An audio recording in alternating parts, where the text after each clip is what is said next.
been missing those folk horror vibes from films like The Witch and Midsummer, I think I have a recommendation for you. It's 2023's Starve Acre, a movie starring Morvith Clark and Matt Smith as a pair of parents who live on an isolated farm in northern England, when their son starts behaving strangely and they soon learn about the folklore surrounding their home. It's folklore related to a strange entity called Dandelion Jack.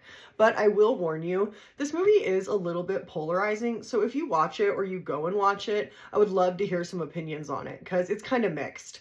This movie itself is really visually beautiful. It takes place in what looks like the 70s, and the farmhouse that our main characters, Richard and Jules, live in gives off like dark cottagecore vibes.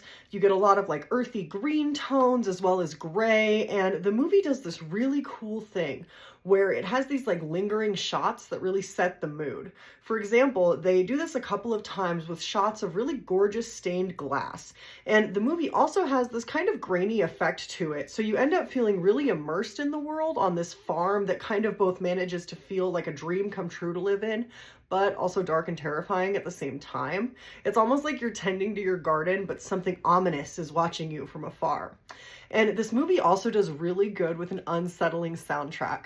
You'll be watching this movie and the score kind of builds and builds and builds, and it lands in your ears in this way that you kind of start to feel a little bit nervous, and you almost will end up feel like there's like a whistling in your ear or like a sudden shriek or a sudden gust of wind. It's really fun and it's really freaky if you watch it with the volume turned up.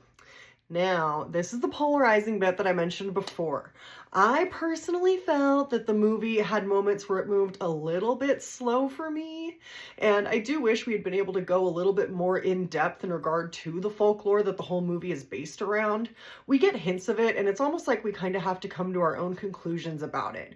I did learn after I watched this movie that it's actually based off of a book, so maybe the book goes a little bit more in depth. I'm gonna be honest, I haven't read it.